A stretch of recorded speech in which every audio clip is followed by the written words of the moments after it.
Arkadaşlarımız qalay? Bizde bәрі жақсы. Сол тауықтарыма келіп сол видео түсірейін деп.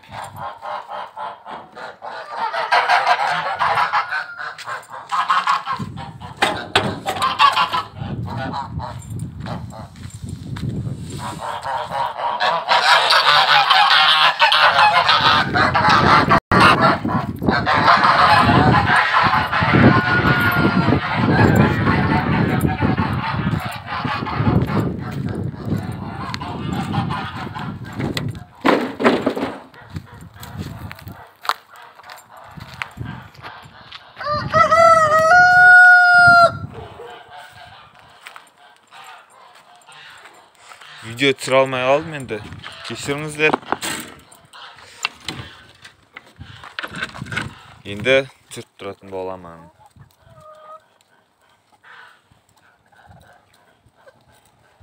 Ақтайтып тұрма екен. Жемдерін әкелдік кеше. Тайтып тұр екен, нормально.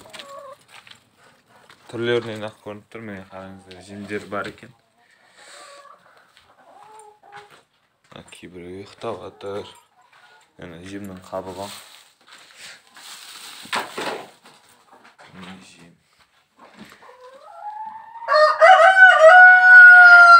Бір тауық жатыр еді.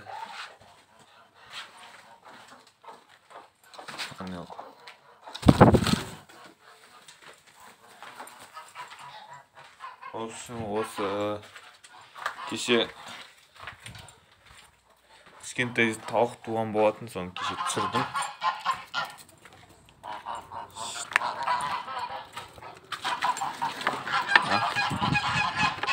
Қаздар бұл жаққа кіріп жүрген жоқ, олар далада жүріп. Қаздарға жемдерін берейін.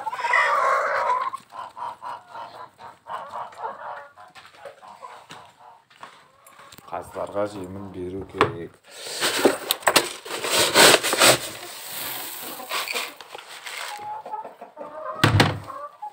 Мен 35 тауыққа, 30 тауық 5 әтеш, 35 тауық. Мен соған күніге 2,5-3 килодай жем берем. Сосын мұндай шөп, нан дегендермен сол нормально болып қалады.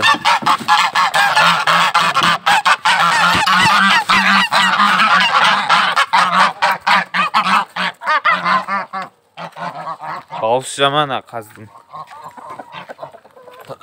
Дала бүгін жанып тұр, 22 градус. Жанып тұрған нормально. Барат осылай шортикпен, шлепкімен жүруге.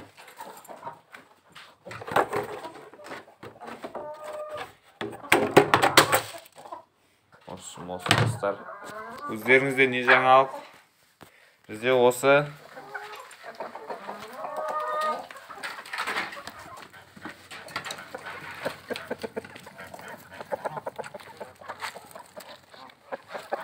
Қаздар тауықтарды шығармай тұр.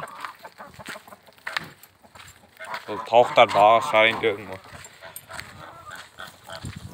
Қаздың жемдерін.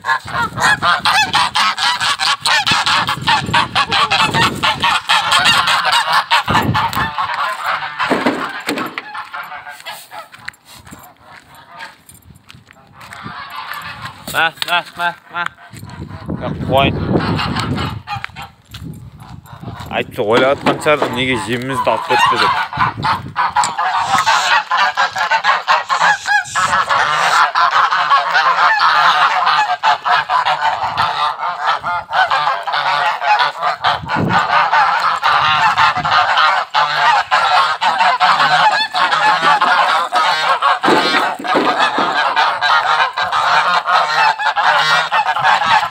Осы достар.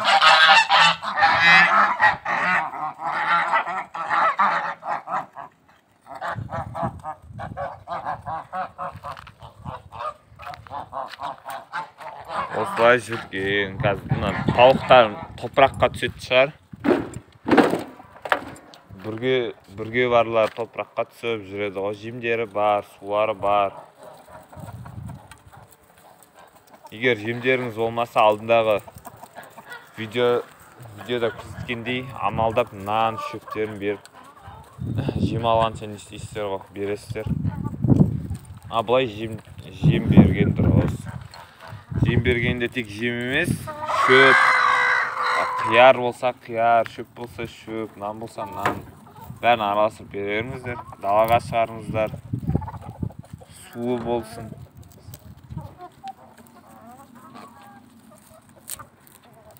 Қазір міне осы тауықтарым күйі жақсы.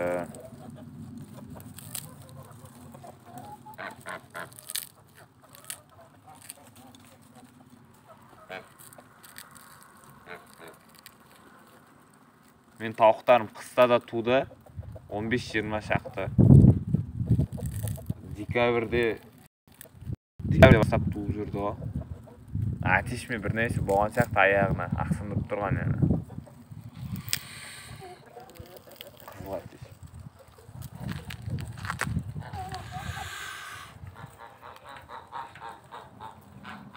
Қазір осы жерде тойын деп отқан сияқты. Солай, осы жерде тойын деп отқан. Осылай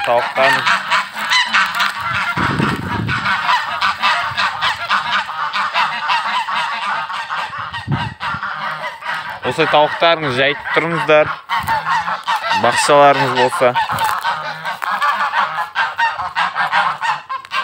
Сіздермен болған мен Марус, қос сау болыңыздар.